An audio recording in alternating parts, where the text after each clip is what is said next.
Hello everyone, मैं हूं आस्था। Welcome करती हूं आप सभी का अपने YouTube channel government job जेन्यू notification. आज के वीडियो में हम जिस पोस्ट के बारे में बात करने वाले हैं ये इंडियन रेलवे की एक अंडर ग्रेजुएट पोस्ट है जो है ट्रेन क्लर्क। आप सभी जानते हैं इंडियन रेलवे में जो वैकेंसीज आने वाली हैं अब ये कब तक आएंगी, अभी ये तो कोई भी यहाँ पर ऐसा अपडेट नहीं आया है डेट को लेकर के या मंथ को लेकर के, लेकिन 2023 पूरा निकलने को है। हो सकता है कि ये लास्ट में आ जाए या 24 के स्टार्टिंग में नोटिफिकेशन आए, लेकिन वैकेंसी आना है ये कंफर्म है। अब इसमें भी बहुत सी पोस्ट हैं जिनके लिए वैकेंसीज रिलीज होंगी, लगभग सभी पोस्ट पर वैकेंसीज रिलीज होंगी, लेकिन मोस्ट पॉपुलर कुछ पोस्ट रहती हैं जो कि एनटीपीसी आरआरबी एनटीपीसी के अंतर्गत आती हैं और काफी जो कैंडिडेट हैं इंडियन रेलवे की, एक तो ग्रुप सी की पोस्ट के लिए वेट करते हैं, ग्रुप सी की जो एनटीपीसी पोस्ट रहेंगी। इसके अलावा ग्रुप डी यानी लेवल 1 जो कि ग्रुप सी के साथ में ही नोटिस रिलीज होगा, एंड रेलवे प्रोटेक्शन फोर्स की।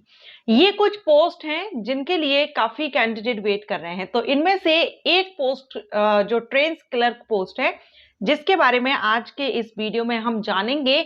अगर आप ट्रेन क्लर्क इंडियन रेलवे में अगर आप क्लर्क बनना चाहते हैं तो आपके लिए क्या कंडीशंस रिक्वायर्ड होनी चाहिए, क्योंकि अगर आपको पहले से किसी पर्टिकुलर, देखिए इंडियन रेलवे में या किसी भी डिपार्टमेंट में जब कोई एक ही पोस्ट पर वैकेंसीज आ रही हो तो हम श्योर होते हैं और हम उस पोस्ट के लिए प्रिपेयर रहते हैं।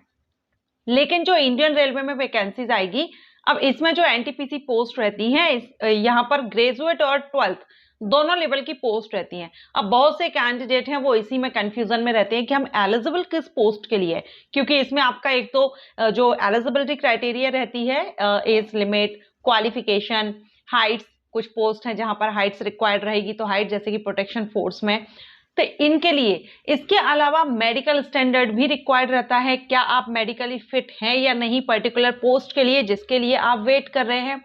तो ये सारी इंफॉर्मेशन आज के इस वीडियो में मैं आपको देने वाली हूं।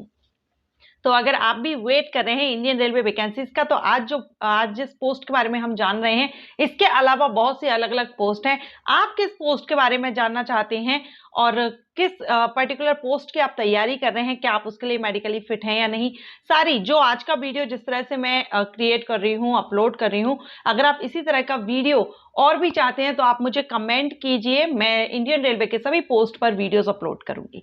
सो चलिए स्टार्ट करते हैं। एंट्रेंस क्लर्क पोस्ट के बारे में जानते हैं। सबसे पहले तो जो ट्रेन क्लर्क की पोस्ट है ये ग्रुप सी के अंतर्गत आती है। ओके, ट्रेन क्लर्क की पोस्ट ग्रुप सी के अंतर्गत आती है और इसकी अगर हम बात करें कि इसका नोटिफिकेशन किस साइट से रिलीज किया जाता है तो ये आप आरआरबी की वेबसाइट पर अपडेट रह सकते हैं। अब हमारे ऑल इंडिया में जो आरआरबीज हैं इतने सारे, जिससे भी आप अप्लाई कर रहे हैं, जिस जोन से आप अप्लाई कर रहे हैं, करना चाहते हैं, उस जोन्स के आरआरबीज की वेबसाइट पर आप अपडेट रहिएगा। इंडियन रेलवे की जो रेलवे रिक्रूटमेंट बोर्ड साइट्स है वहां से नोटिफिकेशन रिलीज किया जाता है एनटीपीसी पोस्ट के लिए। ठीक है, ट्रेन क्लर्क की पोस्ट की अगर हम सैलरी की बात करें तो ये लेवल 2 से इसमें सैलरी रहती है। 7th सीपीसी से देखेंगे तो लेवल 2 की सैलरी है, स्टार्टिंग 19,900 है। फिर इसमें आपके जो भी अलाउंसेस वगैरह रहते हैं वो इसमें ऐड किए जाते हैं। क्लियर। नेक्स्ट हम बात करेंगे, इसमें क्वालिफिकेशन तो मैंने आपको बताया ही है कि ये अंडर ग्रेजुएट पोस्ट है। मींस अगर आप ग्रेजुएशन नहीं किए हैं, सिर्फ आपने अभी 12th ही किया है और 12th बेस पर ही अगर आप इंडियन रेलवे ज्वाइन करना चाहते हैं तो बहुत सी ऐसी पोस्ट होती हैं जिनको आप 12th के बाद ज्वाइन कर सकते हैं, जिनमें से एक पोस्ट ट्रेन क्लर्क की भी है। इसको आप 12th के बेस पर ज्वाइन कर सकते हैं। मिनिमम क्वालिफिकेशन 12th पास होती है या 12th के इक्विवेलेंट गवर्नमेंट के द्वारा जो भी कोर्सेज रखे हो वो कोर्सेज आपके होना चाहिए। लेकिन इसमें एक क्वेश्चन आता है कि 12th में हमारी परसेंटेज कितनी होनी चाहिए। तो ट्रेन क्लर्क पोस्ट के लिए अगर आप अप्लाई करना चाहते हैं देन इसमें आपकी एग्रीगेट परसेंटेज यानी ओवरऑल जो आपकी परसेंटेज है 12th में मिनिमम 50% होना चाहिए। रुके अगर आपके 50% भी नहीं है ना तो ऐसा नहीं है कि आप इसमें अप्लाई नहीं कर सकते। अगर आपका 50% नहीं है, किन लोगों के लिए या किन कैंडिडेट्स के लिए यहां पर 50% में भी छूट दी गई है 12th क्लास की, जिन्होंने ट्वेल्थ से हायर क्वालिफिकेशन ली हुई है, यानी ग्रेजुएशन किया हुआ है या अदर कोई भी हायर क्वालिफिकेशन आपके पास है, तो उस कंडीशन में अगर आपके ट्वेल्थ में भी परसेंटेज कम है, 50 से कम है, तो भी चलेगा, आप इसके लिए एलिजिबल हैं, ठीक है। एंड जो SC ST कैंडिडेट होंगे, जो रिजर्व कैटेगरीज के कैंडिडेट होंगे, PWBD कैंडिडेट होंगे, उनके लिए भी, एक्स सर्विसमैन कैंडिडेट हैं, उनके लिए भी यहाँ पर 50% की रिक्वायरमेंट नहीं है। सिर्फ वही कैंडिडेट जो कि फ्रेशर कैंडिडेट हैं और सिर्फ 12th पास किए हुए हैं, उनके लिए उनके 12th में मिनिमम 50% मार्क्स होना चाहिए। क्लियर? इसके बाद अब हम बात करेंगे एज क्राइटेरिया की। तो ट्रेंस क्लर्क पोस्ट के लिए मिनिमम एज 18 होना चाहिए एंड मैक्सिमम 30 ईयर, 18 से 30 साल। ये जनरल कैटेगरीज के कैंडिडेट के लिए है। अगर आप रिजर्व कैटेगरीज के कैंडिडेट हैं या रिजर्व कैटेगरी से बिलोंग करते हैं, तो फिर आपको यहाँ पर एज रिलैक्सेशन भी मिलता है गवर्नमेंट रूल्स के अकॉर्डिंगली। आप सभी जानते हैं, ओबीसी कैंडिडेट को 3 इयर्स का, SC ST कैंडिडेट को 5 इयर्स का, PWBD कैंडिडेट को according to category 10 to 15 year का एज रिलैक्सेशन मिल जाता है। एक्स सर्विसमैन को भी मिलता है। ओके, एंड हम बात करेंगे अब मेडिकल स्टैंडर्ड की। मेडिकली आप फिट हैं या नहीं, क्योंकि इंडियन रेलवे में जो पोस्ट आती हैं सभी के लिए आपको मेडिकली फिट होना जरूरी है और सभी पोस्ट का जो मेडिकल स्टैंडर्ड है वो अलग अलग होता है। अभी हम बात कर रहे हैं ट्रेंस क्लर्क की। तो ट्रेंस क्लर्क का जो मेडिकल स्टैंडर्ड है वो है A3।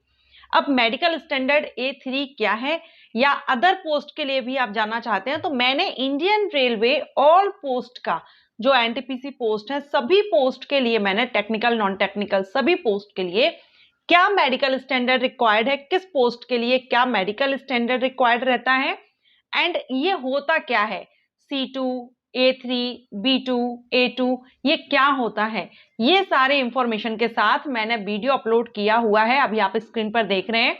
एंड इस वीडियो का लिंक मैं आपको आई बटन पर दूंगी, जिससे आप सारी पोस्ट के बारे में समझ जाएंगे कि आप पर्टिकुलर जिस पोस्ट की तैयारी कर रहे हैं, क्या आप उसके लिए मेडिकली फिट हैं या नहीं। ओके, तो जरूर से उस वीडियो को विजिट जरूर कीजिएगा, आपको उस वीडियो से काफी हेल्प मिलेगी आपको अपनी पोस्ट को चूज करने में कि आप किस पोस्ट के लिए इंडियन रेलवे में तैयारी करना चाहिए। इसके बाद करेंगे सिलेक्शन प्रोसीजर की बात। तो ट्रेंस क्लर्क पोस्ट के लिए 2 स्टेजेस CVT होता है। 2 स्टेज में कंप्यूटर बेस्ड एग्जामिनेशन होता है, कंप्यूटर बेस्ड टेस्ट होता है, यानी CVT 1 and CVT 2। CVT 1 qualifying nature का होता है, स्क्रीनिंग नेचर का होता है, जिसमें कि कैंडिडेट को शॉर्ट लिस्टिंग की जाती है सेकंड स्टेज के लिए। सो आपका जो फाइनल रिजल्ट बनता है उसमें फर्स्ट स्टेज के मार्क काउंट नहीं होते हैं, सेकंड स्टेज के काउंट जो मार्क है वो आपके ऐड लिए जाते हैं। ओके, तो जो सिलेक्शन प्रोसीजर है, अगर हम स्टेजेस की बात करें तो first CVT, second CVT, document verification and medical examination, ये सिलेक्शन प्रोसीजर सिलेक्शन स्टेजेस हैं। अब इसमें जो फर्स्ट स्टेज रहता है, इसमें general awareness, mathematics, general intelligence and reasoning से क्वेश्चन आते हैं। जनरल अवेयरनेस से 40 क्वेश्चन और बाकी दोनों से 30, टोटल 100 क्वेश्चन, 100 मार्क्स के 90 मिनट की टाइमिंग दी जाती है। PWBD कैंडिडेट के लिए 120 मिनट की टाइमिंग दी जाती है एंड इसमें नेगेटिव मार्किंग भी रहती है, सो आंसर आप केयरफुली दीजिएगा। अगर आप इसमें क्वालिफाई होते हैं, शॉर्ट लिस्टिंग की जाती है और आप उसमें शॉर्ट लिस्ट हो जाते हैं सेकंड स्टेज के लिए, देन सेकंड स्टेज में भी आपका CVT होता है, ऑब्जेक्टिव टाइप होते हैं दोनों ही।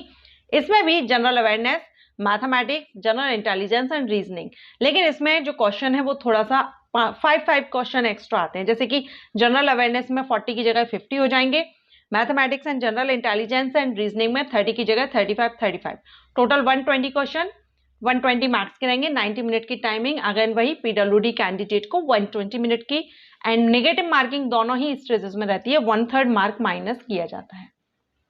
इसके बाद आपका document verification and medical examination. अब इन सब के बाद जब आपका सिलेक्शन हो जाता है तो ट्रेनिंग यहाँ पर रहती है, और ट्रेनिंग में आपको पूरी पे नहीं दिया जाता है, स्टाइपेंड दिया जाता है, उसको कुछ परसेंट दिया जाता है।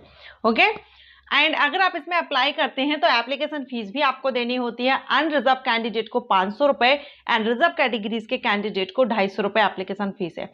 अब ये जो एप्लीकेशन फीस है, या ये जो हमने सारा सब कुछ एलिजिबिलिटी कंडीशंस देखी हैं, ये प्रीवियस नोटिस यानी 4 साल पहले जो नोटिस रिलीज हुआ था तब ये कंडीशंस थी। अब इसका न्यू नोटिस अगर रिलीज होता है और उसमें कुछ चेंजिंग होती है तो जैसे ही वैकेंसी आएंगी मैं उस पर फुल इंफॉर्मेशन के साथ वीडियो अपलोड करूंगी। वैसे अभी तक का जो रिक्वायरमेंट रहती है इस पोस्ट के लिए वो सारी मैंने आपको इस वीडियो में क्लियर कर दी है।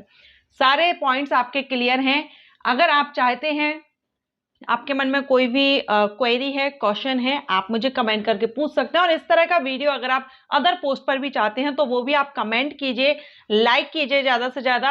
एंड कमेंट करेंगे तो ज़्यादा से ज़्यादा जिस पोस्ट के लिए कमेंट आएंगे मैं उसी पोस्ट पर जल्द से जल्द इसी तरह का एक वीडियो क्रिएट करूंगी एंड आप सभी के लिए अपलोड करूंगी। एंड ये वीडियो अगर आपको अच्छा लगा हो तो ज़्यादा से ज़्यादा लाइक एंड शेयर कीजिए, क्योंकि इंडियन रेलवे में बड़ी संख्या में वैकेंसी आने वाली है। बहुत से कैंडिडेट वेट कर रहे हैं, बहुत से कैंडिडेट ऐसे हैं जिनको पोस्ट के इंफॉर्मेशन नहीं है, एलिजिबिलिटी कंडीशंस पर्टिकुलर किस पोस्ट के लिए क्या होनी चाहिए कोई इंफॉर्मेशन नहीं है। तो ऐसे में उन सभी स्टूडेंट्स या कैंडिडेट के पास ये वीडियो जाना चाहिए जिससे उनको सारी पोस्ट के बारे में जानकारी हो। फिलहाल हम ट्रेंड्स क्लर्क की पोस्ट के बारे में जो इंफॉर्मेशन आपको प्रोवाइड की गई है, अगर आप इसको पसंद करते हैं, आपको हेल्पफुल है ये वीडियो, देन वीडियो को लाइक एंड शेयर जरूर कीजिएगा। Thanks for watching.